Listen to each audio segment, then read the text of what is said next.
Assalamualaikum warahmatullahi wabarakatuh. Selamat datang lagi saudara di pertemuan ke-5 ya, mata kuliah manajemen investasi dan portofolio. Dalam pertemuan kali ini kita akan membahas atau masuk ke konten portofolio optimal dan portofolio efisien berdasarkan model Markowitz. Nah, kalau minggu yang lalu atau di pertemuan keempat, kita sudah belajar mengenai return dan risiko yang diharapkan menggunakan model Markowitz ya untuk suatu portofolio. Seperti ini nih, contoh latihan yang kemarin ya, saudara. Saya berikan latihan seperti ini, menghitung return portofolio yang diharapkan dan risiko portofolio dari satu kombinasi saham JPFA dan PT Mayora ya. Kemudian contoh soal yang lainnya adalah yang seperti ini. Berapakah return yang diharapkan dan risiko dari portofolio? Intinya kemarin itu saudara hanya baru sampai pada tahap menghitung return dan risiko portofolio yang sudah disajikan di sini. Kombinasi sahamnya adalah PT Hexa dan PT INTP. Dan misalkan berapa persennya di sini, berapa persennya di sini, saudara tinggal mencari. Nah, sekarang saudara harus juga menentukan kombinasi-kombinasi saham itu di pertemuan yang berikutnya, ya. Yang kemarin ingat, kemarin saudara sudah sampai kepada menghitung return yang diharapkan dan risiko dari portofolio dan memberikan interpretasi. Masalahnya adalah di pasar modal itu akan terdapat banyak sekali saham yang bisa dibentuk menjadi suatu portofolio. Saham A isinya portofolio A isinya adalah saham A, B, C dengan kombinasi sekian persen, sekian persen, sekian persen. Atau misalkan sahamnya satu portofolio isinya cuma dua, yaitu A dan B, tapi proporsinya beda-beda. Kombinasi satu A 40%, kombinasi satu ini A 40%, B-nya 60%. Kombinasi dua gimana kalau A-nya itu 30%, B-nya 70% dananya. Gimana kalau misalkan A 50%, B-nya 50%? Itu berbagai kombinasi, itu sebetulnya disebut dengan portofolio ya. Nah, lalu dari sekian banyak portofolio yang ada di pasar modal itu, yang manakah sebaiknya yang menjadi pilihan saudara? Maka akan muncul istilah portofolio efisien dan portofolio optimal model Markowitz. Nah, sekali lagi tujuannya adalah untuk memilih portofolio yang paling baik bagi investor. Karena di sini kan mata kuliah ini sebetulnya merancang saudara untuk bisa jadi konsultan investasi yang bisa memberikan rekomendasi kepada investor dari sekian banyak pilihan saham itu, sebaiknya kalau dibuat portofolio itu bagaimana. Lalu dari sekian banyak portofolio yang dibentuk itu mana yang paling optimal bagi investor? Nah, sebetulnya itu. Nah, berarti pertemuan kali ini kita akan masuk ke materi pembentukan portofolio atau pemilihan portofolio, yaitu nanti isinya ada portofolio efisien dan portofolio optimal. Begitu ya, kita mulai. Referensinya sebetulnya banyak digunakan dari Tandelilin ya. Jadi saudara mungkin bisa baca bukunya secara langsung. Di sana juga ada contoh-contoh lebih detailnya ya. Nah, kita akan memilih portofolio ya, yang mana yang paling baik bagi investor. Dasarnya adalah konsep dasar pembentukan portofolio dan model yang akan kita gunakan dalam pertemuan kali ini adalah model portofolio Markowitz yang kita lanjutkan dari yang kemarin. Yang kemarin itu saudara sudah menghitung return harapan dan risiko itu menggunakan model Markowitz. Nah, sekarang juga akan memilih portofolio yang paling baik bagi investor itu berdasarkan model Markowitz. Nanti di pertemuan ke-6 dan pertemuan ke-7 itu kita akan masuk ke model indeks tunggal. Itu adalah model yang sama-sama memberikan metode untuk memilih portofolio yang terbaik bagi investor. Hanya beda metodenya dengan model Markowitz. Nah, sekarang kita pelajari bagaimana cara kita memberikan rekomendasi kepada investor, mana portofolio yang terbaik untuk investor berdasarkan model Markowitz. Ingat ya konsep dasarnya bahwa portofolio itu adalah sekumpulan investasi yang tidak hanya pada satu jenis aset. Tujuannya adalah untuk mengurangi risiko. Oke, sebelum kita memilih yang mana nih sebetulnya portofolio yang terbaik bagi investor itu, maka saudara harus kenal dengan istilah portofolio efisien dan portofolio optimal ya. Portofolio efisien dan portofolio optimal. Nah, portofolio efisien ini adalah portofolio yang akan memaksimalkan return yang diharapkan dengan tingkat risiko tertentu yang bersedia ditanggungnya, atau portofolio yang menawarkan risiko terendah dengan tingkat return yang tertentu. Jadi begini saudara, ini ada portofolio efisien dan portofolio optimal. Portofolio efisien itu sebetulnya kombinasi terbaik, tapi selanjutnya kan yang akan kita rekomendasikan kepada investor adalah portofolio yang optimal. Maka kita akan memilih portofolio-portofolio efisien ini terlebih dahulu sebelum memilih portofolio optimal. Jadi nanti akan ada banyak sekali portofolio efisien. Lalu portofolio optimal ini akan dipilih dari sekumpulan portofolio efisien yang ada. Ini apa namanya? Maaf nih, saudara saya agak nggak konsen. Anak saya nangis. Iklan ya. Oke, jadi sekali lagi portofolio efisien ini akan ada banyak juga kumpulan portofolio efisien yang nantinya akan dipilih salah satu gitu ya, yaitu sebagai portofolio optimal. Portofolio ini adalah portofolio yang paling memberikan kombinasi return dan risiko terbaik untuk investor.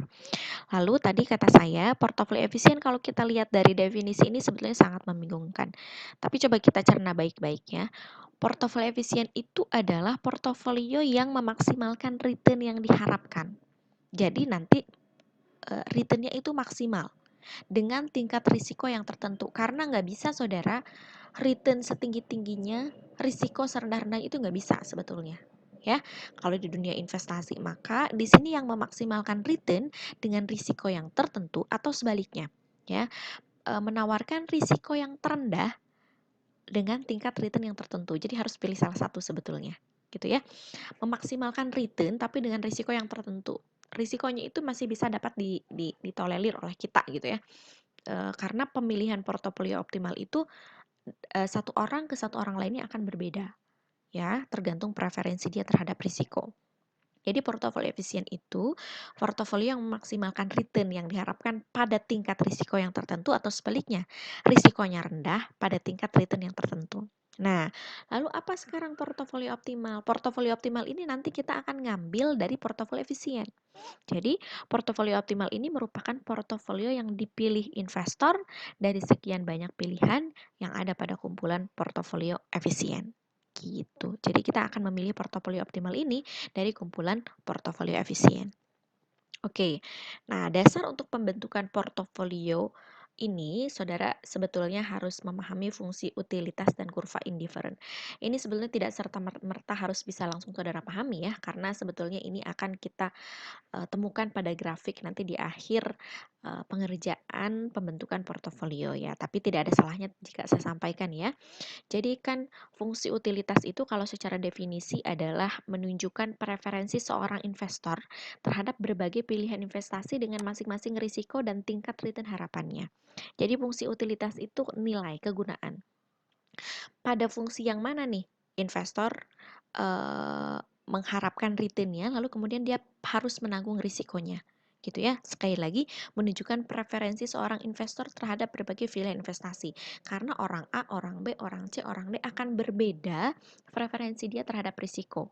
Ada 3 ya. Ada investor itu ada yang seseorang yang risk averse, menghindari risiko. Ada risk moderate nih, sedang-sedang saja. Ada risk seeker atau dia sangat berani mengambil risiko. Maka sebetulnya fungsi utilitas itu nantinya akan ada 3. Fungsi utilitas untuk yang risk averse, fungsi utilitas untuk yang risk moderate, dan fungsi utilitas untuk yang risk seeker. Nanti dia akan grafiknya akan berbeda-beda sebetulnya. Karena dia pandangan dia terhadap risiko itu berbeda. Begitu ya. Lalu fungsi utilitas ini adanya di mana? Di dalam kurva indifferent. Nah, kurva indifferent ini dia menggambarkan kumpulan portofolio dengan kombinasi return harapan dan risiko masing-masing yang memberikan utilitas yang sama bagi investor. Jadi, fungsi utilitas ini sebetulnya isinya titik-titik portofolio adanya di dalam kurva indifferent. Nah, titik-titik portofolio inilah sebetulnya akan kita pilih dan rekomendasikan untuk investor mana yang sebaiknya dipilih oleh investor. Gitu. Nah, ini sebetulnya ya kurva indifferent. Kombinasi yang ini, vertikal ini adalah returnnya, horizontal ini adalah risikonya. Kalau dia misalkan adalah seseorang yang risk misalkan ya. Sebetulnya ini yang risk averse gitu ya, akan ada di sini gitu ya. Nah, ini sebetulnya fungsi utilitas, ada 3 ya nih. Saudara tidak perlu nanti menentukan fungsi-fungsi yang ini karena nanti akan tergantung pada soal yang saya berikan. Intinya kalau dia si investor berada pada fungsi utilitas yang ini, maka return harapannya akan ada di range sini. Return dan risikonya akan ada di range sini. Returnnya segini, risikonya segini, akan ada pada garis ini. Kalau dia naik nih ya, standar dia naik, maka dia ke sini. Standar dia naik lagi, maka dia ke sini. Ya kan? Dia akan menanggung returnnya sebetulnya akan menanggung risikonya sebetulnya akan lebih sama sebetulnya, tapi returnnya akan semakin tinggi. Begitu. Nah, ini sebetulnya hanya pengantar saja ya. Nanti kita akan pelajari itu pada saat saudara sudah memasuki perhitungan. Nah, ada hal lain lagi yang perlu dipertimbangkan dalam membentuk suatu portofolio. Saudara perlu tahu yang disebut sebagai aset bebas risiko. Aset bebas risiko itu RF atau risk free. Contohnya adalah sertifikat Bank Indonesia. Kenapa disebut aset bebas risiko? Dia tingkat pengembaliannya sudah pasti. Biasanya aset bebas risiko ini aset pasar uang. Aset pasar uang itu sifatnya adalah jangka pendek. Instrumennya bisa dibeli di perbankan, saudara. Contohnya adalah sertifikat Bank Indonesia. Kalau saudara beli saat ini dengan nilai 1 juta, maka kalau jatuh tempo akan dapat bunga 15% plus pokok tabungan itu, maka akan kembali 1 juta ditambah 15% sudah pasti.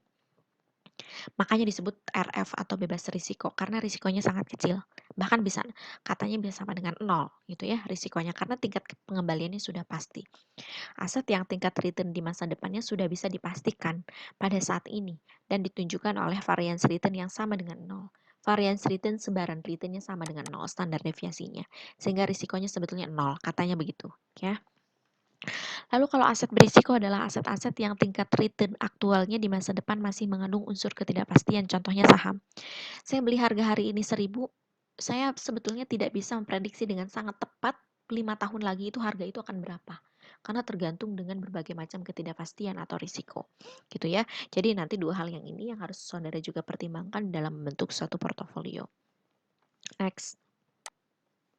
Nah, ada beberapa asumsi nih ya dalam membentuk portofolio Markowitz. Ini sebetulnya ada banyak sekali kelemahan nih model Markowitz, tapi ya ini salah satu metode yang digunakan oleh investor atau konsultan untuk memberikan rekomendasi pilihan portofolio yang mana yang terbaik. Yang pertama, waktu yang digunakannya hanya 1 periode, tidak ada biaya transaksi, sedangkan pada kenyataannya pasti namanya investasi di pasar modal ada biaya transaksi ya. Nah, ini salah satu kelemahannya. Referensi investor hanya didasarkan pada return ekspektasi dan risiko portofolio saja, lalu tidak ada pinjaman dan simpanan bebas risiko di sini ya, asumsinya. Padahal seharusnya ada ya. Nah, oke. Kita akan coba memilih portofolio optimal. Tadi kata saya, portofolio optimal itu dipilih dari sekumpulan portofolio efisien. Portofolio-portofolio efisien nanti akan membentuk suatu permukaan yang disebut sebagai permukaan efisien. Permukaan efisien ini disebut sebagai efisien frontier. Nah, ini adalah kombinasi aset-aset yang membentuk portofolio efisien. Berarti kombinasi aset ini, kombinasi aset dengan tingkat return yang maksimal dengan risiko yang tertentu dan risiko yang terendah dengan return yang tertentu. Yang tadi kata saya, ya. Nah, ini merupakan bagian yang mendominasi lebih baik. Jadi di antara misalkan ada 40 portofolio di pasar modal, hanya ada 10 portofolio yang efisien. Dari portofolio efisien itu nanti akan dipilih lagi ada berapa portofolio optimal gitu ya. Merupakan bagian yang mendominasi lebih baik titik-titik lainnya karena mampu menawarkan tingkat return yang lebih tinggi dengan risiko yang sama dibandingkan dengan yang lainnya. Nanti kita lihat maksudnya apa sih Bu tingkat return yang lebih tinggi dengan risiko yang sama dibanding dengan lainnya itu adalah portofolio efisien. Kalau misalkan ada yang returnnya sama-sama tinggi, tapi salah satu di antara keduanya ada risiko yang paling rendah, maka kita pilih yang risiko yang rendah dengan return tertinggi itu. Gitu ya. Oke. Nah, pemilihan portofolio optimal didasarkan pada preferensi investor terhadap return yang diharapkan dan risiko yang ditunjukkan oleh kurva independen. Nanti portofolio optimalnya dipilih dari portofolio efisien tergantung preferensi investor terhadap risiko. Apakah dia seorang risk seeker? Apakah dia seorang risk averse? Apakah dia seorang risk moderate? Ya, oke.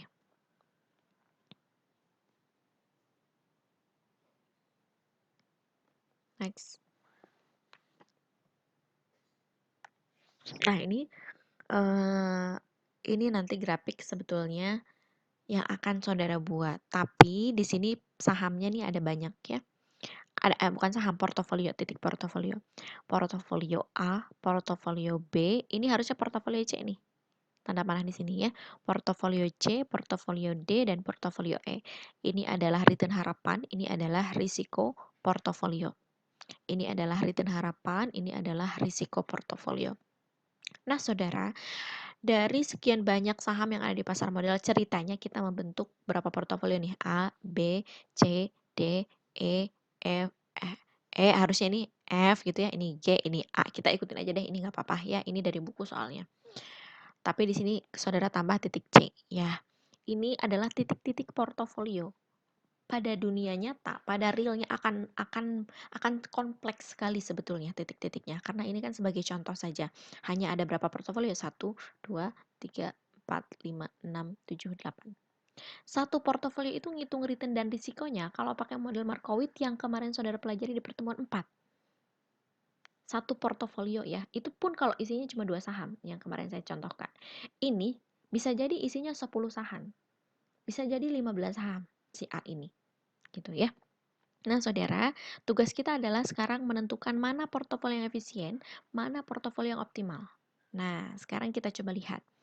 Awalnya ini semua nggak ada garis yang hitam ini nggak ada. Ini adalah portofolio-portofolio yang berhasil dibentuk oleh investor misalkan ya. A, B, C, D, E, G, H ini ya. Nah, dari sini saudara akan memilih portofolio yang mana yang efisien. Sekarang kita bandingkan A sama H. A sama H. A, returnnya di sini. Risikonya di sini. Gitu ya. A, returnnya di sini, risikonya di sini. Gitu. Kemudian H returnnya di sini, ya. Kemudian risikonya di sini. Nah, sebetulnya A dan H ini sebetulnya yang tidak bisa dibandingkan ya, karena dia sama-sama kalau di sini risikonya rendah, returnnya juga rendah. Kalau di sini returnnya tinggi, risikonya juga tinggi. Sebetulnya investor bisa memilih mana saja. Berarti A dan H ini sebetulnya tidak bisa dibandingkan. Ya, sekarang B dengan H. Kita lihat. B dengan H. B, returnnya ada di sini, risikonya ada di sini. Sedangkan H returnnya ada di sini lebih rendah dari B, tapi risikonya lebih tinggi. Kalau saudara adalah investor yang rasional, maka saudara pilih B. Kalau kuliah di kelas kan pasti saya tanya ya, saudara pilih yang mana, B atau H, asal jangan digabung ya, BH ya, B atau H gitu. Nah, kalau di sini sekarang saya mau kasih ilustrasi nih ya. B, returnnya di sini, risikonya di sini. Returnnya tinggi tuh ya. Risikonya lebih rendah dari H. Returnnya lebih tinggi dari H, risikonya lebih rendah dari H. Yang H, returnnya lebih rendah dari B, risikonya lebih tinggi dari B. Maka kalau saudara adalah investor yang rasional, maka saudara akan pilih B. Return yang lebih rendah dengan risiko yang lebih tinggi. Karena yang ini returnnya lebih tinggi daripada B, risikonya lebih tinggi daripada B, tapi dia returnnya lebih rendah daripada B. Atau mending pilih yang ini, maka H tidak efisien, coret. Maka yang efisien adalah B. Gitu. Sekarang kita bandingkan lagi nih ya. Ini ceritanya adalah titik C. Titik C dengan titik G. Titik C dengan titik G. Kita bandingkan. Ini ceritanya adalah titik C. Titik C returnnya di sini, risikonya di sini. Titik G returnnya lebih rendah daripada C, risikonya lebih tinggi daripada C. Maka saya pilih titik C. Maka ini adalah portofolio efisien titik C. Titik G coret. Ya, gitu ya. Nah, sekarang titik D dan titik E tadi kata saya tidak bisa dibandingkan sama kayak A dengan H tadi. Ya, sama dengan kayak A dengan H tadi. Karena D returnnya di sini, risikonya di sini gitu ya. Returnnya rendah, risikonya rendah, returnnya tinggi gitu ya. Di sini risikonya di sini. Yang E returnnya lebih besar dari D, risikonya juga lebih besar. Itu nggak masalah karena kan investasi itu return yang tinggi, risikonya juga harus berani menanggung risiko yang tinggi gitu kan. Jadi D dan E ini tidak bisa dibandingkan. Berarti sebetulnya sedangkan yang A ini gimana Bu? Yang A dengan B. Oh, kita bisa perbandingkan ya sebetulnya antara A dengan B. A dengan H memang tidak bisa dibandingkan, tapi A dengan B bisa kita bandingkan. A dengan B. A returnnya di sini, risikonya di sini nih. Lebih tinggi daripada B. Risikonya lebih tinggi daripada B, returnnya jauh lebih rendah daripada B. Sedangkan B Returnnya lebih tinggi daripada A, risikonya lebih rendah daripada A, maka A ini sebenarnya juga tidak efisien. Maka yang efisien adalah B, C, D, E. Nanti saudara ulik lagi ya, kok bisa seperti itu analisisnya. Sedangkan untuk A dan H tidak bisa diperbandingkan karena memang sama-sama yang ini returnnya lebih rendah dari H, risikonya juga lebih rendah. Yang H returnnya lebih tinggi, risikonya juga lebih tinggi gitu ya. Jadi tidak bisa diperbandingkan. Maka portofolio efisien dari titik-titik ini adalah titik B, titik C, titik D, titik E. Maka yang saya tebalkan ini dari titik B sampai titik E ini disebut sebagai garis permukaan efisien atau efisien frontier atau garis yang menunjukkan portofolio-portofolio yang efisien. Disebut sebagai garis permukaan efisien atau efisien set atau efisien frontier, yaitu titik B, C, D, E. Sedangkan titik portofolio optimal B, C, D, E ini yang ini, nanti portofolio optimal akan dipilih dari sekumpulan portofolio efisien. Bagaimana cara memilihnya? Perhatikan. Tadi ada 3 karakteristik investor, yaitu risk averse, risk seeker, dan risk moderat. Kalau saya adalah seorang penghindar risiko, maka portofolio optimal saya adalah titik B. Kalau saya adalah seorang pencari risiko, maka titik portofolio optimal saya adalah titik E. Risikonya tinggi tapi returnnya juga tinggi. Tapi kalau saya risk moderat, maka portofolio optimal saya adalah titik D. Jadi portofolio antara satu investor dengan portofolio optimal dengan investor yang lainnya akan berbeda karena tergantung preferensi dia terhadap risiko. Itu konsepnya ya, saudara. Nah, ini bisa saudara baca sendiri ya, sebetulnya penjelasan dari yang tadi. Ini juga penjelasan dari yang tadi ya. Nah, sekarang kita langsung masuk kepada soal. Kita lanjutkan ya soalnya. Di sini ada 2 saham nih. PT Kalbe Farma dan Bank Mandiri dipakai untuk membentuk satu set portofolio. Ini kan contoh sederhana ya, jadi saya selalu ngasih contoh yang isinya cuma 2 saham gitu. Nah, saham KLBF mempunyai return yang diharapkan, berarti ini adalah expected return saham individu ya, expected return KLBF dengan varian sebesar 2,58 tau kuadrat, bukan tau. Ini standar deviasi kuadrat itu disebut varian. Hati-hati ya saudara ya. Standar deviasi kuadrat itu adalah varian. Kalau standar deviasi saja itu risiko. Selanjutnya, Bank Mandiri mempunyai return yang diharapkannya 10,3 dengan varian 2,21. Nah, si KLBF dan BMRI ini akan dibentuk berbagai kombinasi portofolio, kombinasi 1, kombinasi 2, kombinasi 3. Kombinasi 1 uangnya kalau misalkan 100 juta, 75% di KLBF, 25% di Bank Mandiri. Kombinasi 2 berarti portofolio 2 ya, 50% di sini, 50% di Bank Mandiri. Portofolio 3, 25% di sini, 75% di sini. Gitu. Ya, ini ada 3 portofolio. Pada kenyataannya saudara, sebetulnya saudara bisa saja yang KLBF BMRI ini ada lagi tambahan sahamnya sampai 5 saham. Karena secara teori isi dari satu portofolio itu 8 saham minimal sebetulnya dalam dunia nyata ya. Ini hanya ada 2 saham, kita bentuk portofolio 1, 2, dan 3 dengan kombinasi-kombinasinya berbeda-beda. 7525, 5050, 2575. Dari soal ini nanti sebetulnya saudara akan diminta untuk memberikan rekomendasi kombinasi mana yang merupakan portofolio optimal bagi seorang investor dan kombinasi mana yang portofolio efisien gitu.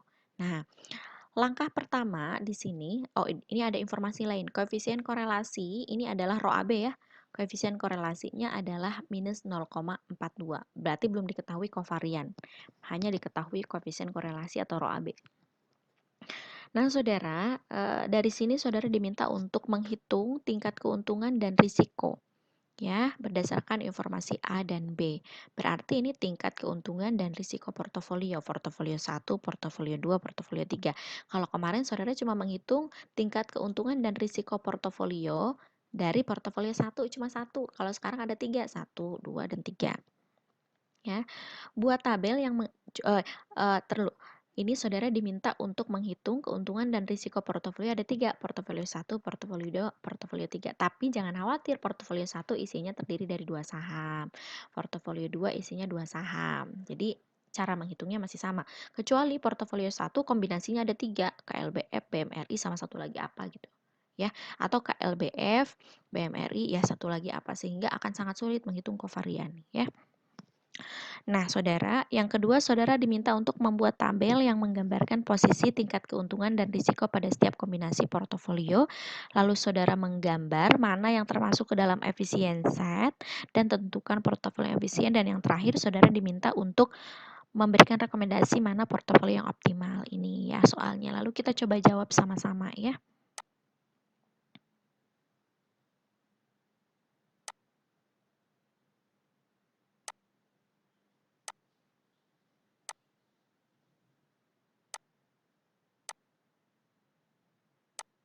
Nah, mula-mula saudara harus bikin diketahui, kemudian ditanyakan dan harus dijawab ya. Jangan sampai bikin diketahui, ditanya tapi tidak dijawab. Nah, ini adalah jawaban dari soal latihan yang tadi ya. Kita akan mencoba mengidentifikasi soal-soal yang tadi ya. Ini kok nggak bisa di ini sih. Nah, saya dikecilin. Nih, ini langkah pertama saya.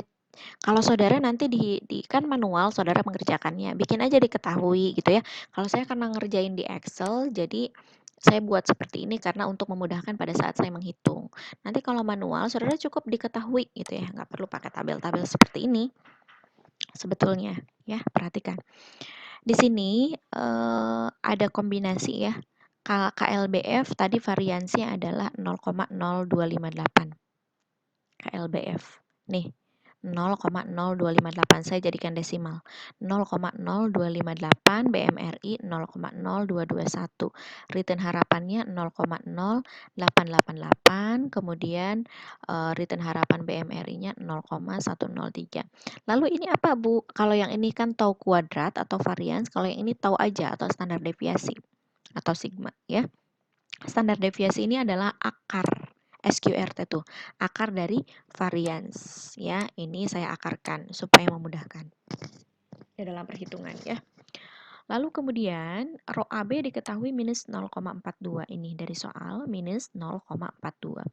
Lalu ini ada alternatif alokasi. Ini KLBF, ini BMRI. Sebetulnya sama, cuma saya jadikan yang 1, 2, 3-nya ini jadi horizontal ya, sama aja. Kombinasi 1 kan 7525 ya, 7525.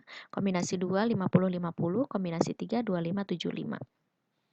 Berarti kan sebetulnya kita anggap KLBF ini saham A, BMRI ini saham B. Berarti ini kan sebetulnya WAWB ya. WAWB WIGS yang kemarin kita juga sudah kerjakan. WAWB kombinasi 1 ini, WAWB kombinasi 2 ini, WAWB kombinasi 3 ini. Nah, pertanyaan yang pertama adalah saudara diminta menghitung tingkat keuntungan dan risiko portofolio berdasarkan informasi A dan B yang tadi. Ya, oke. Oh, ini sebetulnya nggak ada nih informasi A dan B, ini salah ya. Nggak perlu pakai ini. Ini perhatikan, saudara menghitung return portofolio yang diharapkan sama saja dengan proses perhitungan yang kemarin. Rumus return portofolio yang diharapkan itu WA dikali ERA ditambah WB dikali ERB. Sekarang kita kerjakan dulu yang ini. Maka ERA dan ERB-nya akan tetap sama yang ini. ERA, ini KLBF kita anggap saham A, BMRI kita anggap saham B. Ini ERA, ini ERB.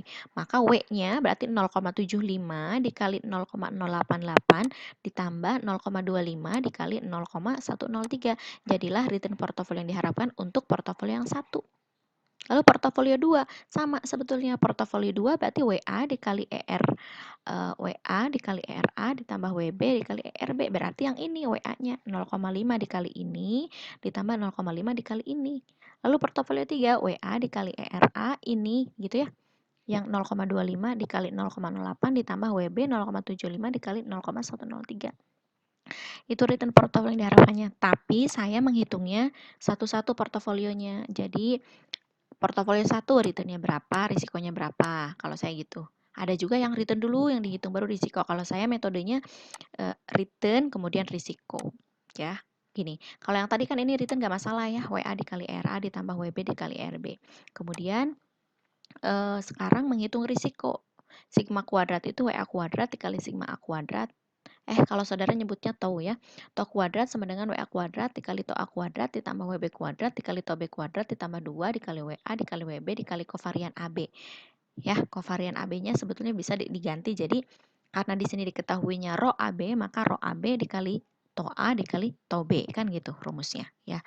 Kemudian saya coba masukkan ke rumus untuk portofolio yang ini. Berarti untuk portofolio 1, WA dan WB yang digunakan adalah yang ini. Tinggal dimasukkan ke rumus ke sini. Ya, ini jawabannya tuh ya. Saudara tinggal dimasukkan ke rumus simulasi ya. Kemudian setelah saya memasukkan ke rumus, maka diakarkan, karena untuk menghilangkan kuadrat kita harus mengakarkan, sehingga risiko untuk portofolio 1 adalah 11,01% dengan returnnya sekian. Begitu. Ini portofolio 1. Ini saudara untuk apa namanya? Mata kuliah manajemen investasi dan portofolio itu saudara harus banyak berlatih, apalagi ini online ya. Saya tidak bisa cross check langsung pengerjaan saudara. Jadi harapan saya tidak banyak video saya yang di-skip, itu ditonton dari awal sampai akhir, sama halnya dengan saudara lagi kuliah di kelas. Karena kita sama-sama saling menghargai lah. Saya membuat video ini pagi-pagi nih misalkan ya, harus pas anak saya lagi tidur nih, ternyata pas sama saudara ditonton di-skip gitu ya. Oh, sedih sekali nih saya kalau tahu gitu. Nah, ini saudara sebetulnya dibandingkan dengan kuliah offline, perjuangan saudara harus lebih tinggi. Jangan cuma karena nggak dilihat nih sama dosennya juga di-skip videonya. Jadi diperhatikan baik-baik, bahkan diulang-ulang ya. Karena ini kita banyak kelemahan nih kuliah online sebetulnya ya. Saya tidak bisa melihat sendiri respon saudara paham atau tidak terhadap apa yang saya sampaikan gitu. Jadi nanti saudara banyak berlatih. Kita kembali lagi ke sini. Ini menghitung untuk portofolio 1. Untuk portofolio 2 bagaimana, Bu? Nah, saya bertanya jawab sendiri ya. Nah, portofolio 2 sama kayak gini, cuma W-nya diganti ini sama ini. Menghitung risikonya juga sama, rumusnya kayak gini, cuma W-nya diganti ini sama ini.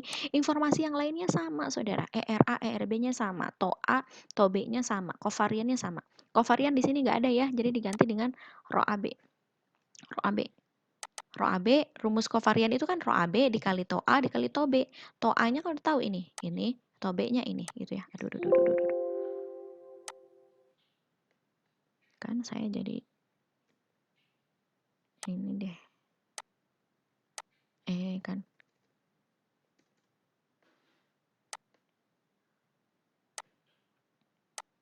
Nah, minus 0,42 itu rho AB ya. Nanti saudara lihat lagi rumus yang kemarin saya berikan. Portofolio 2 sama menghitungnya juga seperti ini. Portofolio 3 juga sama, saudara juga hitung. Perbedaannya hanya pada informasi WA dan WB. Lalu setelah itu pertanyaan yang berikutnya, buat tabel yang menggambarkan posisi tingkat keuntungan dan risiko pada setiap kombinasi. Saudara bikin tabel, ada WA-nya, kombinasi 1 nih ya. WA-nya berapa, WB-nya berapa, ERP-nya berapa, sigma P-nya berapa. Kan sudah saudara hitung ini. ERP portofolio 1 berarti yang ini. ERP portofolio 1, sigma P atau TOP portofolio 1. ERP portofolio 2 yang ini. ERP portofolio 2 yang ini. Risiko portofolio 2 yang ini, TOP-nya. Kemudian portofolio 3, ERP-nya yang ini, risikonya yang ini. Lalu kemudian saudara masukkan ke tabel ini. Kemudian saudara bikin persentase. Persentasenya gimana? Bu, kalau nggak bikin persentase gimana? Nggak apa-apa, mangga, ininya saja desimalnya. Lalu berarti kan yang paling penting adalah kombinasi antara ERP dengan sigma P ini kan? Nih, kalau saya persenkan ini, kombinasi antara ERP dengan sigma P. Nah, tugas saudara sekarang, lanjutkan pekerjaan saya ini, saudara buat grafik. Kan ini berarti kan kita baru hanya sampai menjawab pada 1 dan 2. Ya, kita baru hanya menjawab pada 1 dan 2. Nah, di sini saudara selanjutnya jawab yang 3 dan 4. Saudara bikin grafik, berarti grafiknya posisi vertikalnya adalah ERP, horizontalnya adalah sigma P. Saudara pasangkan kombinasi 1 9,98, pasangannya 11,31. Kombinasi 2 10,15, pasangannya 8,6, kombinasi 3 ini dan ini. Bagaimana Bu cara membuat grafiknya? Ini yang kayak gini. Nah, nanti return harapannya misalkan titik yang portofolio 1 9,98, risikonya 11,13 ada di sini, pasangkan titik. Nanti ada berapa titik saudara hubungkan. Nah, sebetulnya titik-titik portofolio ini akan membentuk seperti broken edge gini nih. Kayak payung ya. Tuh, kayak payung. Tapi kan saudara hanya punya 3 titik, berarti nanti akan ada 3 titik, tek, tek, tek, bisa jadi kayak gitu, ada 3 titik. Ya, nah dari gambar yang ini nanti saudara tentukan yang mana yang permukaan efisien, yang mana yang portofolio optimal bagi seorang, mana tadi? Saya meminta untuk saudara melihat tentukan posisi portofolio yang efisien. Jadi dari 3 kombinasi portofolio yang ini, mana yang merupakan titik portofolio yang efisien? 1, 2, atau 3 kah? Lalu dari portofolio yang efisien itu mana portofolio optimal bagi seorang risk averse, penghindar risiko, dan mana yang bagi seorang risk seeker. Baik saudara, nanti insya Allah ya kita akan bahas hasil pengerjaan saudara berupa gambar ini karena kan ininya hitungannya sudah nih seperti ini berupa gambar. Nanti kita akan bahas ya. Semoga nanti kita ada kesempatan untuk streaming ya. Silakan saudara buat grafiknya, kemudian tentukan portofolio optimal bagi seorang risk averse dan risk seeker. Lalu di samping yang ini, di samping tugas yang ini kan latihan nih. PTKLBF dengan BMRI. Nah, ini saudara kerjakan yang PT ADIS, PT ADES dan PT ADI. Kalau yang ini saudara cukup gambar aja, nomor 3 dan nomor 4. Kalau yang ini saudara kerjakan semuanya dari awal. Nanti dikumpulkan lagi biasa di drive. Nanti saya lihat ya. Saudara sebetulnya itu yang begitu-begitu paling nanti akan nambah nilai saudara jika kurang. Tidak saya lihat semua. Itu tujuannya adalah supaya saya bisa mengevaluasi apakah saudara bisa mengerjakan atau tidak. Gitu ya. Nanti nilai formalnya akan ada di kuis. Kuis akan kita lakukan di pertemuan ke-7 ya, L2 ya. Oke, baik saudara semua, itu saja yang dapat saya sampaikan pada perkuliahan kita hari ini. Semoga saudara dapat memahami penjelasan dari saya. Pasti akan banyak sekali kelemahan karena metode kita adalah online ya. Mohon dimaklum, tapi saudara harus memiliki effort yang lebih besar untuk mempelajari materi-materi tersebut. Terima kasih saudara. Assalamualaikum warahmatullahi wabarakatuh.